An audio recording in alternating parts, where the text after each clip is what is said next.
एक minute. Mummy एक minute चाय डाल के दे दो। ठीक है।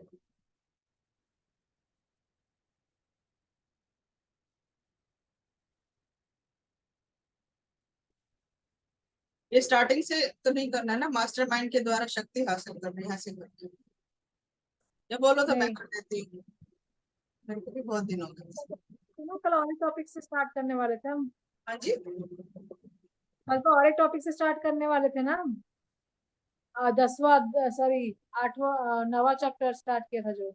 नहीं नहीं नहीं, कल तो हमने यही स्टार्ट किया था ना, मास्टरमाइंड। हाँ, मास्टरमाइंड में ही एक नया टॉपिक स्टार्ट होने वाला था ना। मैं ये कह रही हूँ मास्टरमाइंड द्वारा की शक्ति को हासिल कैसे कर सकते हैं, ये कर रहे थे। चलो मैं कंटिन्यू कर देती हूँ।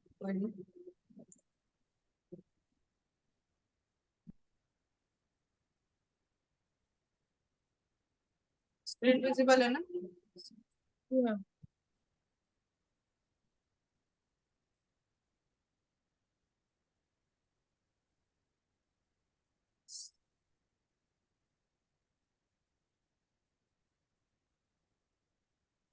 मास्टरमाइंड के द्वारा शक्ति हासिल करना। मास्टरमाइंड को इस तरह परिभाषित किया जा सकता है कि किसी निश्चित लक्ष्य की प्राप्ति के लिए दो या दो से अधिक लोगों को सद्भाव की भावना के साथ ज्ञान और संयोजन। कोई भी अकेला व्यक्ति बिना मास्टरमाइंड की मदद के बड़ी शक्ति हासिल नहीं कर सकता। पहले के अध्याय में इच्छा को इसके आर्थिक रूप में रूपांतरित करने के उद्देश्य से योजनाएं बनाने हेतु निर्देश दिए गए हैं। अगर आप लगन और बुद्धि से इन निर्देशों का पालन करेंगे तो अपने मास्टरमाइंड समूह के चयन में सावधानी रखेंगे तो आप यह मान लें कि आपने आधा सफर तय कर लिया है। हालांकि यह आपको उस समय महसूस नहीं होगा। आप शक्ति की उन अमूर्त संभावनाओं को बेहतर तरीके से समझ लें जो उचित रूप से चुने मास्टरमाइंड समूह के माध्यम से आपके सामने उपलब्ध है। इसलिए हम यहाँ पर मास्टरमाइंड सिद्धांत के दो लक्षण स्पष्ट करेंगे, जिसमें से एक आर्थिक पहलू स्पष्ट है। आर्थिक लाभ किसी भी व्यक्ति द्वारा हासिल है जो अपने सहयोग से घेरे रखता है, जो उसके दिल से मदद करने के इच्छुक है और ऐसा पूर्ण सद्भाव की भावना से करते हैं। सहयोग संबंध का यह प्रकार लगभग हर बड़ी दौलत का आधार रहा है। इस महान सच्चाई को समझ लेने से निश्चित रूप से आपका आर्थिक स्टेटस बदल सकता है। मास्टरमाइंड सिद्धांत का आध्यात्मिक रूप से समझना जरा मुश्किल है। आप इस वक्तव्य से एक महत्वपूर्ण सुझाव पकड़ सकते हैं। कोई भी दो व्यक्ति इकट्ठे नहीं हो सकते जिनके द्वारा किसी तीसरी अदृश्य या अमूर्त शक्ति की रचना ना हो, जिसे तीसरे मन की संज्ञा दी जा सके। मानवीय मन ऊर्जा का एक रूप है और इसका एक हिस्सा आध्यात्मिक प्रकृति का होता है। जब दो लोगों के मन सद्भाव से संयोजित होते हैं तो दोनों की ऊर्जा के आध्यात्मिक यूनिट एक सामंजस्य स्थापित कर लेते हैं जो मास्टरमाइंड के आध्यात्मिक रूप का निर्माण करते हैं। मास्टरमाइंड सिद्धांत या इसके आर्थिक स्वरूप की तरफ मेरा ध्यान 50 साल पहले एंड्रू कार्नेगी ने खींचा था। इस सिद्धांत की खोज मेरे जीवन के काम के विकल्प चुनने के लिए जिम्मेदार थी। कार्नेगी का मास्टरमाइंड समूह लगभग 50 लोगों के स्टाफ से मिलकर बना था, जिसे उन्होंने इकट्ठा किया था। उनका निश्चित लक्ष्य स्टील बनाना और उसे बेचना था। उन्होंने अपनी पूरी दौलत का श्रेय उस शक्ति को दिया जो उन्होंने अपने मास्टरमाइंड द्वारा हासिल की थी। किसी भी ऐसे व्यक्ति के रिकॉर्ड के विश्लेषण करें जिसने प्रचुर धनराशि इकट्ठी की है और कई ऐसे लोगों का भी विश्लेषण करें जिन्होंने थोड़ी कम दौलत इकट्ठी की है, और आप पाएंगे कि उन्होंने जाने अनजाने में मास्टरमाइंड सिद्धांत का प्रयोग किया है। किसी भी अन्य सिद्धांत के द्वारा महान शक्ति हासिल नहीं की जा सकती। इंसान के मन की तुलना एक बिजली की बैटरी से की जा सकती है। यह एक सुपरिचित तथ्य है कि बिजली की बैटरियों का समूह एक अकेली बैटरी की तुलना में अधिक ऊर्जा प्रदान करता है। यह भी एक सुपरिचित तथ्य है कि अकेली बैटरी उसी अनुपात में ऊर्जा प्रदान करेगी जितनी की इसके सेलों की संख्या और क्षमता होगी। मन भी इसी तरीके से काम करता है। यही कारण है कि कई मन अन्य मनों की तुलना में अधिक प्रभावी होते हैं। और इससे हम महत्वपूर्ण तथ्य पर आते हैं। सामंजस्य के भाव द्वारा मन का संयोजित समूह एक अकेले मन से अधिक विचार ऊर्जा की तरह बिजली की बैटरियों का समूह एक अकेली बैटरी की तुलना में अधिक ऊर्जा प्रदान करेगा।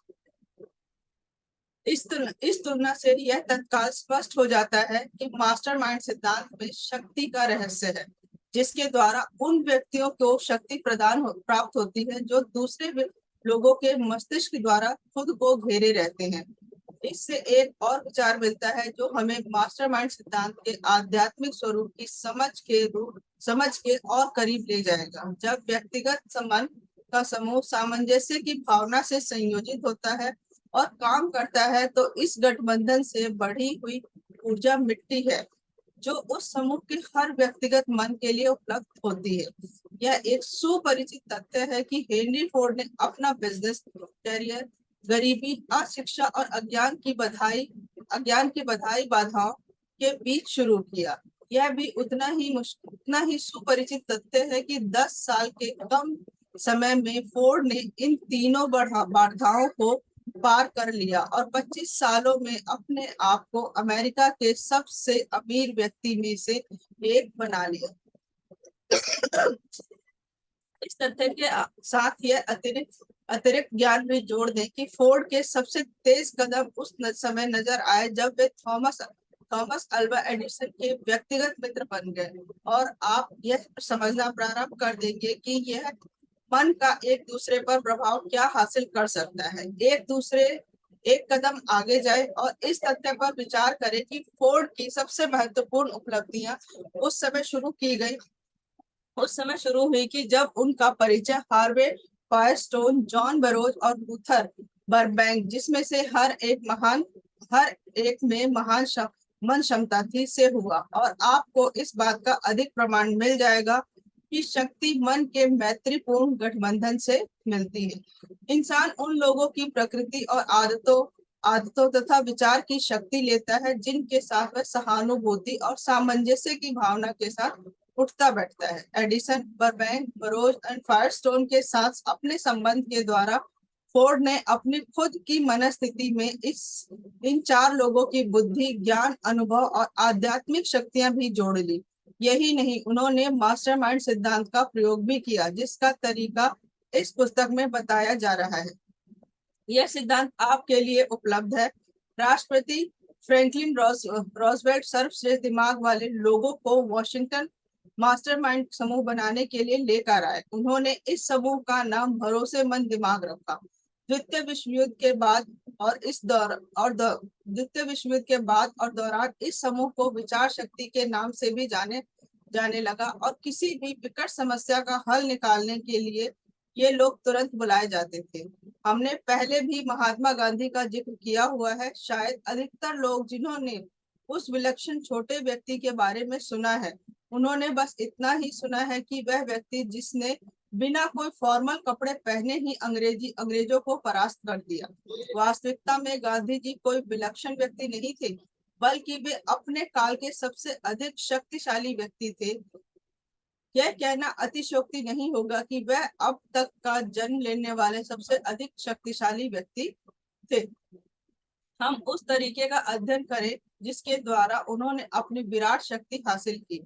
इसे कुछ ही शब्दों में व्यक्त किया जा सकता है। उन्हें शक्ति इस बात से मिली कि उन्होंने 20 करोड़ लोगों को तन और मन से सामंजस्य की भावना से एक निश्चित लक्ष्य के लिए संयोजित किया। संक्षेप में, गांधी जी ने एक चमत्कार कर दिया, क्योंकि 20 करोड़ लोगों को किसी बात के लिए मजबूर करने के बजाय सामंजस्य की भावना के साथ सहयोग करने के लिए प्रेरित करना एक चमत्कार ही कहा जाएगा। अगर आपको इसके चमत्कार होने में संदेह है, तो आप 2 लोगों को सामंजस्य की भावना के साथ सहयोग करने के लिए प्रेरित करके देखें, चाहे इसकी अवधि कितनी भी लंबी क्यों ना हो। हर व्यापारी जानता है कि कर्मचारियों से सामंजस्य और सद्भाव से काम करवाना कितना मुश्किल है। शक्ति किन स्रोतों से हासिल की जा सकती है? इस सूची में आपने देखा है कि सबसे ऊपर असीम शक्ति आती है। जब दो या दो से अधिक लोग सद्भाव की भावना से संयोजित होते हैं और किसी निश्चित लक्ष्य की ओर कार्य करते हैं, तो वे इस गठबंधन द्वारा खुद को ऐसी स्थिति में ले आते हैं जहां वे असीम शक्ति के शाश्वत स्टोर हाउस से सीधे शक्ति हासिल कर सके। यह शक्ति के सभी स्रोतों में महानतम स्रोत है।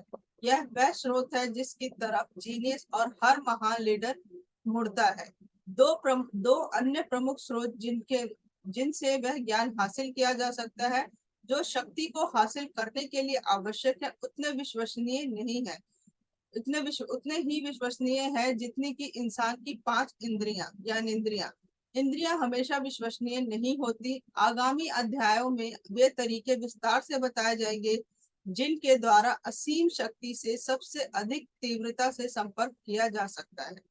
यह धर्म पर कोई कोर्स नहीं है। इस पुस्तक में वर्णित किसी भी मूलभूत सिद्धांत का विश्लेषण इस तरह नहीं किया जाना चाहिए जैसे यह प्रत्यक्ष या अप्रत्यक्ष रूप से किसी इंसान की धार्मिक आदतों में हस्तक्षेप करने का इरादा रखता हो। इस पुस्तक का उद्देश्य है पाठक को यह निर्देश देना कि वह धन की अपनी इच्छा के निश्चित लक्ष्य को किस तरह अपने आर्थिक रूप में रूपांतरित करें।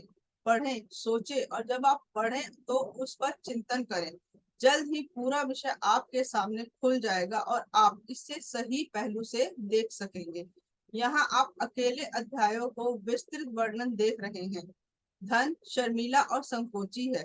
इसे उसी तरह मनाना पड़ता है और इसका दिल जीतना पड़ता है जिस तरह से कोई दृढ़ संकल्प वाला प्रेमी अपनी पसंद की लड़की का पीछा करता है। और मजेदार संयोग यह है कि धन का पीछा करने में जिस शक्ति का प्रयोग होता है, उसी से मिलती जुलती शक्ति का प्रयोग किसी लड़की का पीछा करने में किया जाता है। धन की तलाश में इस शक्ति सफलतापूर्वक प्रयोग तब होता है जब इसे विश्वास के साथ मिलाया जाए। इसे चाहत के साथ मिलाना चाहिए, इसे लगन के साथ मिलाना चाहिए। एक योजना के द्वारा इस पर अमल करना चाहिए और उस योजना को कार्य रूप में परिवर्तित करना चाहिए। आप मास्टरमाइंड समूह बनाने वाले सबसे बेहतरीन उदाहरण इंटेल कॉर्पोरेशन के सीईओ एंड्रू ग्रोव है। ग्रोव ऐसी टीम के साथ काम करते थे जिसमें तकनीकी, मार्केटिंग, वित्तीय और प्रशासकीय कार्य देखने वाले पुरुष और महिलाएं बिल्कुल अनौपचारिक तरीके से काम करते थे। सबसे खास बात, कोई निजी ऑफिस नहीं था, ना ही पार्किंग के लिए कोई जगह, ना अधिकारियों को कोई विशेषाधिकार भी थे।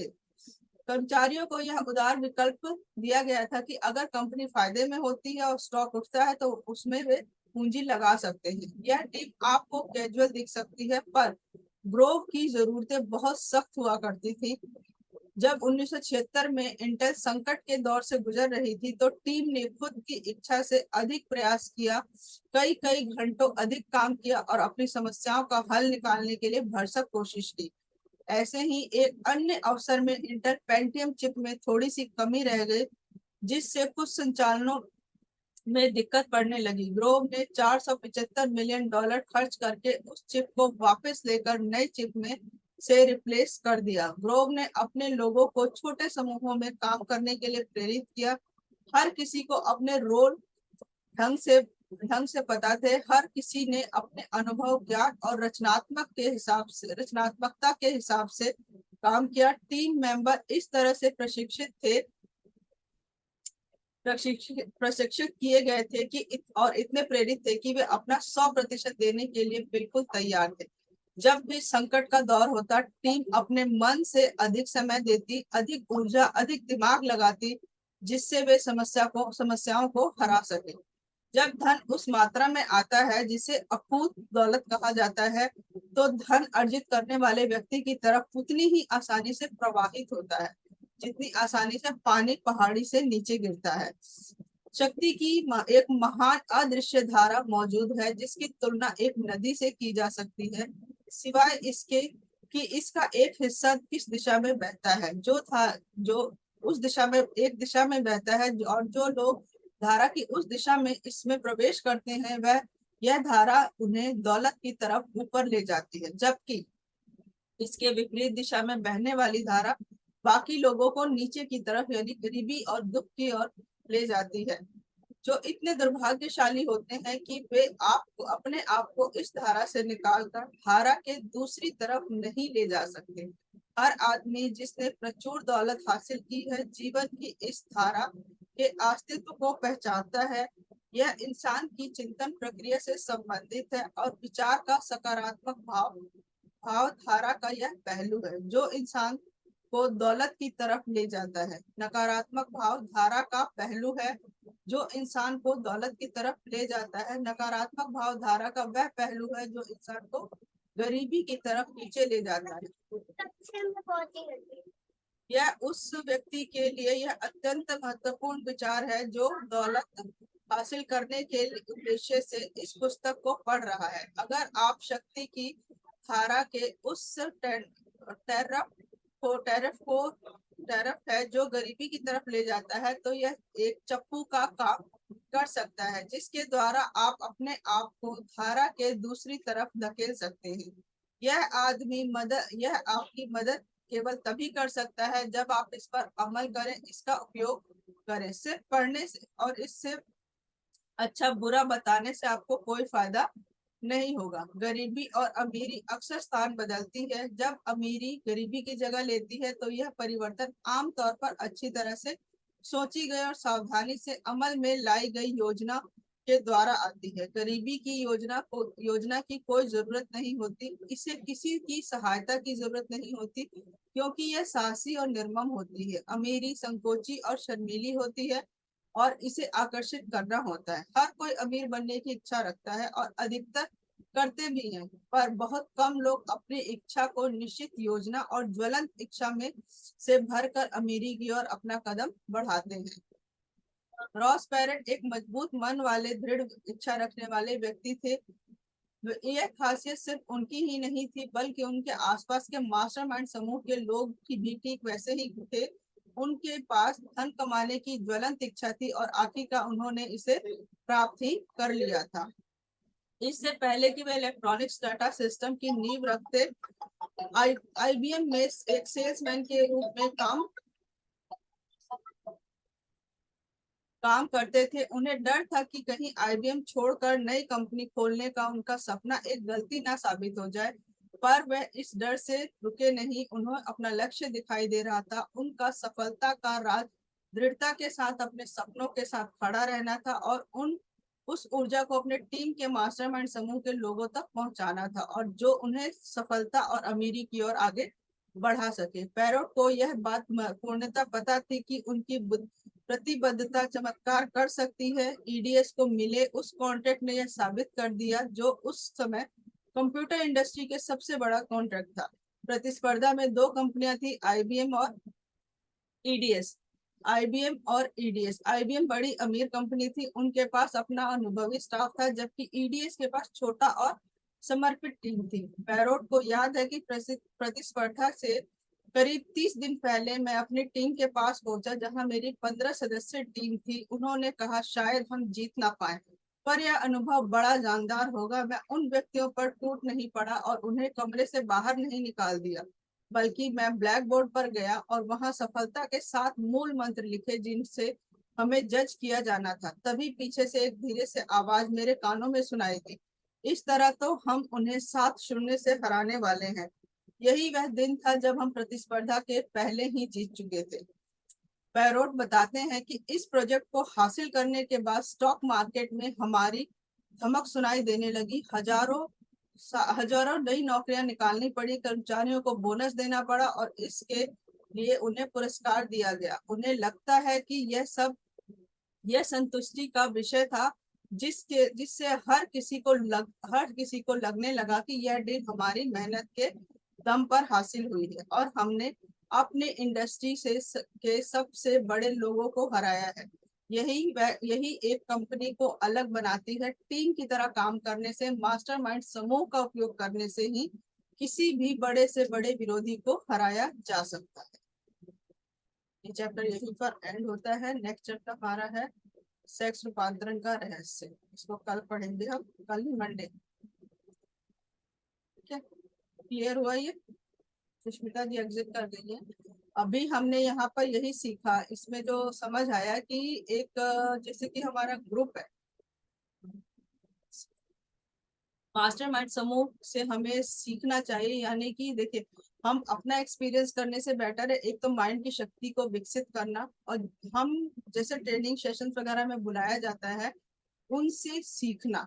उन लोग हर मीटिंग से कुछ ना कुछ क्यों सीखने को मिलता है, क्योंकि हर किसी का बताने का बोलने का तरीका डिफरेंट होता है, हर किसी का नजरिया अलग होता है, और उन सब का निचोड़ आप अपने अंदर विकसित करके इस बिजनेस को और सक्सेसफुली कर सकते हैं। तो मास्टरमाइंड को ऐसे ही विकसित कर सकते हैं, हर मीटिंग सेशन में आएंगे तो ही आपका माइंड और डेवलप होगा, और लगन से काम करोगे तो आगे बढ़ोगे। ठीक है, क्लियर है? बाकी कल हम कंटिन्यू करेंगे नेक्स्ट सेशन।